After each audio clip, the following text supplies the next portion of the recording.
kami dari kelompok 2. Kita akan ngebahas tentang reality terapi. Nah, reality terapi ini banyak banget nih bagiannya. Kita semua di sini akan ngejelasin satu persatu dari Vivatus strategi loh, mulai dari filosofi, strategi, tujuan, teknik dan lain sebagainya. Kayak apa sih reality terapi ini? Yuk disimak. Filosofi dari reality terapi itu adalah manusia digerakkan oleh kebutuhan-kebutuhan dasar yang asalnya bersifat genetik. Semua perilaku manusia mempresentasikan upaya untuk mengontrol dunia agar memenuhi kebutuhan-kebutuhan itu dengan sebaik-baiknya.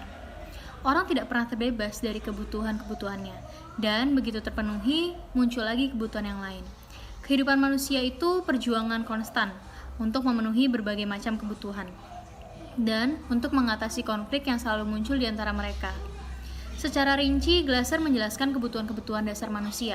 Ada 5. Yang pertama, kelangsungan hidup. Kehidupan fisik ini bertempat di otak tua yang berlokasi di sebuah kelompok kecil struktur yang terklaster di puncak tulang belakang manusia. Gen orang menginstruksikan otak tuanya untuk melaksanakan semua kegiatan yang menjaga kelangsungan hidup yang mendukung kesehatan dan reproduksinya. Lalu yang kedua, ada cinta dan rasa memiliki. Salah satu kebutuhan psikologis manusia adalah kebutuhannya untuk merasa memiliki dan terlibat atau melibatkan diri dengan orang lain. Beberapa aktivitas yang menunjukkan kebutuhan ini antara lain seperti persahabatan, acara perkumpulan tertentu, dan keterlibatan dalam organisasi.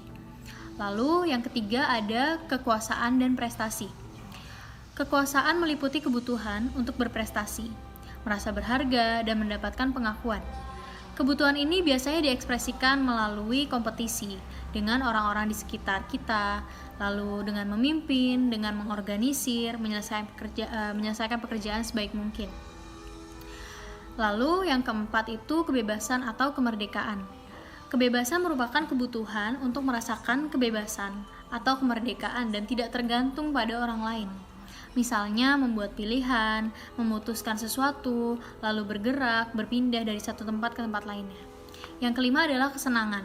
Kesenangan merupakan kebutuhan untuk merasa senang dan bahagia. Dapat kita lihat pada anak-anak contohnya. Terlihat ketika anak-anak dalam sebuah aktivitas bermain. Mereka selalu merasa senang dan bahagia saat melakukan aktivitas bermain. Kebutuhan ini muncul sejak dini.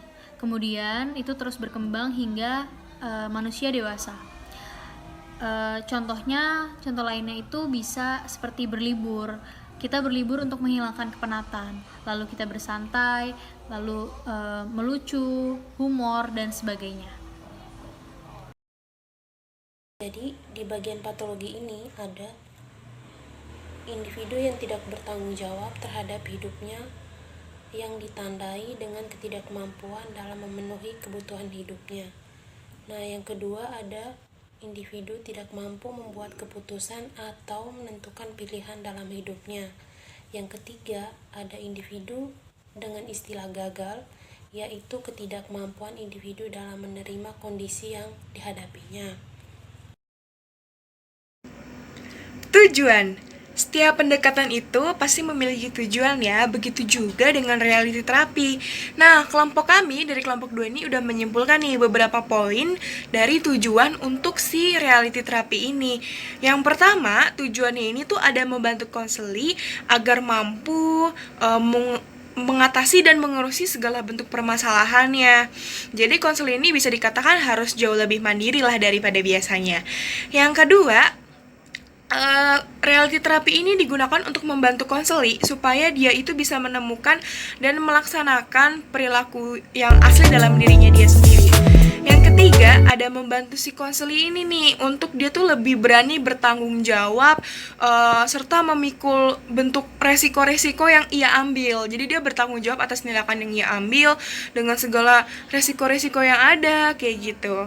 Yang keempat itu ada mengembangkan macam-macam rencana yang nyata gitu. Jadi dia harus menyusun rencana dan dikembangkan secara nyata.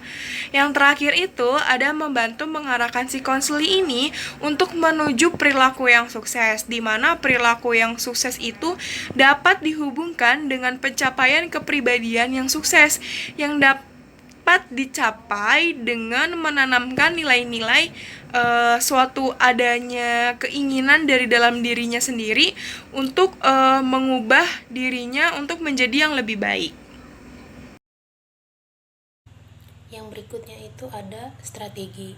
Jadi di strategi ini yang pertama itu ada konselor melibatkan diri dengan konseli. Yang kedua ada konselor bersikap direktif kepada konseli. Yang ketiga itu ada konselor berperan sebagai fasilitator agar konseling dapat menilai tingkah lakunya sendiri. Tekniknya itu ada WDP. Nah, WDP itu sendiri yaitu singkatan dari W-nya itu want, D-nya itu doing atau direction, E-nya itu evolution, P-nya itu planning. Want itu yaitu menuliskan berbagai macam keinginan yang akan kita capai dalam jangka panjang maupun jangka pendek. Doing atau direction. Doing atau direction itu hal apa saja yang kita lakukan itu untuk mewujudkan keinginan tersebut. E itu evolution. Mengevaluasi doing yang sudah kita jalani atau jalankan. P itu planning. Planning itu membuat suatu rencana. Untuk membentuk planning itu ada SMEC yaitu atau singkatan dari simple, S-nya itu simple, A-nya itu attainable, M-nya itu measurable, E-nya itu immediate, C-nya itu control. Terus simple itu yaitu jadi planning yang kita buat itu harus bersifat sederhana supaya mudah dipahami dan jangan membuat planning itu di luar dari kemampuan individu atau kita. Attainable itu mudah untuk diraih atau dicapai. Terus I-nya itu immediate. Immediate itu kita harus terlibat untuk menjalankan tanggung jawab untuk menjalankan planning tersebut. C-nya itu control, yaitu mengontrol diri sendiri untuk tidak bergantung pada orang lain. Nah, saya akan menjelaskan dari wants itu sendiri. Nah, wants itu yaitu merupakan suatu tahapan di mana terapis itu melakukan eksplorasi terhadap harapan, kebutuhan dan persepsi dari individu tersebut. Contoh, terapis itu bertanya pada seorang konseli yaitu apa yang Anda inginkan. Nah, dari melalui pertanyaan-pertanyaan tersebut yang diajukan oleh konselor atau terapis itu, seorang individu itu diharapkan dapat memahami apakah harapan-harapan mereka itu sejalan dengan kebutuhan mereka saat ini. Yang kedua itu ada direction atau doing. Direction and doing itu yaitu di mana terapis realitas itu menekankan pada perilaku saat ini dan bukan pada masa lalu. Nah, oleh karena itu seorang terapis reality itu atau realitas itu biasanya itu sering bertanya apakah yang Anda lakukan saat ini. Nah, meskipun suatu masalah itu bisa berakar dari pengalaman masa lalu, namun individu itu bisa berakar dari pengalaman meskipun suatu masalah bisa berakar dari pengalaman masa lalu, namun individu itu perlu belajar bagaimana cara berdamai dengan masa lalunya dan menunjukkan kalau perilaku si individu itu perilaku yang lebih baik untuk mencapai keinginannya. Nah, kondisi masa lalu individu itu boleh saja didiskusikan apabila hal itu memang dapat membantu individu itu menyusun perencanaan hidup yang lebih baik. Nah, terus abis itu yang ketiga itu ada evaluation. Evaluation itu inti dari terapis realitas itu adalah itu untuk membantu individu mengevaluasi perilakunya. Nah, terapis itu akan bertanya, apakah perilaku Anda saat ini cukup rasional untuk membawa Anda ke keinginan Anda? Terus, apakah perilaku Anda dapat mewujudkan apa yang menjadi keinginan Anda? Nah, pada tahapan ini terapis itu mengkonfrontasikan individu itu mengenai konsekuensi dari perilakunya. Yang keempat itu ada planning atau komitmen. Nah, planning atau komitmen itu di mana ketika individu itu sudah dapat menentukan apa yang mereka inginkan itu dan siap untuk diajak mengeksplorasi bentuk-bentuk perilaku yang dapat membawa mereka ke tujuan yang mereka inginkan. Nah, terus dan disitulah si terapis itu mengajak individu itu membuat rencana aksi. Nah, habis itu pembuatan rencana perilaku itu harus memperhatikan kapasitas motivasi dan kemampuan dari setiap individu tersebut. Nah, seorang konselor itu yang terlatih itu dapat membantu individu itu untuk membuat perencanaan yang memuaskan kehidupannya. Nah, terus konselor misalnya bertanya kepada individu, rencana seperti apa yang harus Anda buat agar Anda lebih puas dengan hidup Anda. Nah, dari itu si konselor itu harus mendorong individu itu untuk membuat perencanaannya sendiri. Nah, teman-teman, sekarang kita masuk ke bagian analisis kasus berdasarkan reality therapy.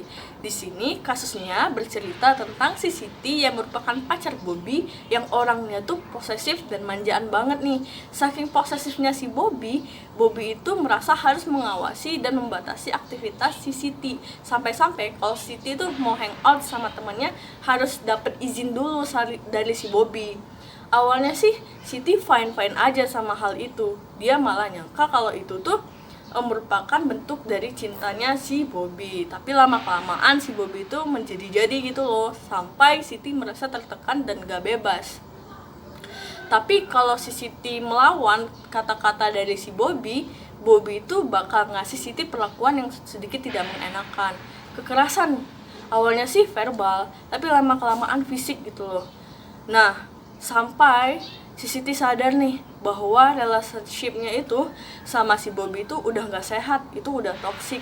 Tapi di sisi lain juga Siti merasa dia gak bisa apa-apa. Kenapa? Karena dia udah merasa terikat sama si Bobby. Nah, sekarang kita analisis kasusnya ya. Patologi dari kasus ini adalah Siti tidak mampu membuat keputusan atau memilih pilihan hidupnya. Karena apa? Walaupun ia udah tahu hubungannya itu udah gak sehat, dia merasa gak bisa apa-apa. Dia merasa dia terikat sama si Bobby. Tujuan dari konseling di sini adalah membantu Siti agar mampu membuat keputusan dan menentukan pilihan dari hidupnya. Strategi yang bisa dipakai di sini adalah konselor itu menyarankan Siti biar bisa buat list gitu loh dari konsekuensi positif negatif setiap pilihan yang akan diambilnya. Contoh nih, kalau konsekuensinya apabila dia melanjutkan hubungannya itu apa tuh positif negatifnya. Kalau dia konsekuensinya apabila dia tidak melanjutkan hubungannya dengan Bobby itu apa tuh positif dan negatifnya. Positif dan negatif itu ya perspektif dari Siti sendiri. Nah, teknik yang bisa digunakan di sini adalah teknik WDEP atau WDEP gitu.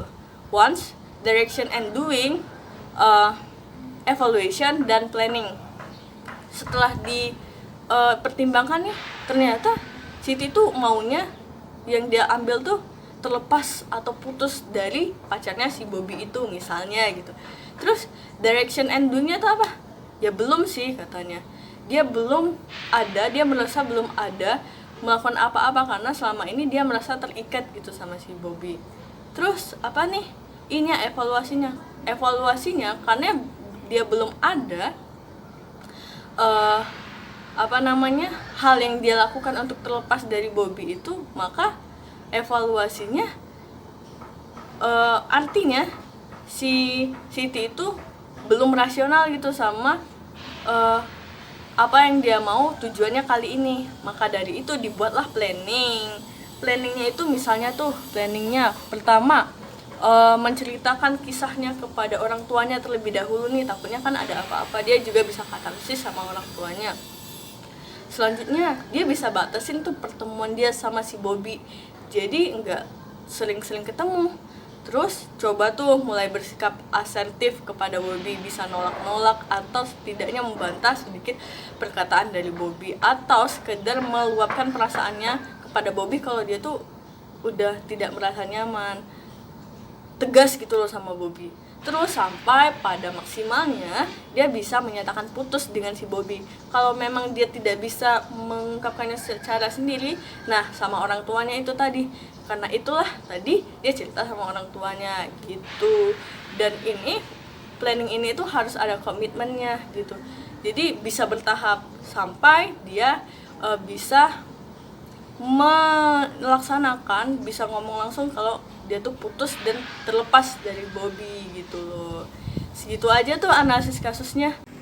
Oke, itu dia penjelasan dari kelompok 2 mengenai reality terapi. Gimana reality terapinya? Keren kan? Oke, cukup sekian dari kelompok kami. Terima kasih.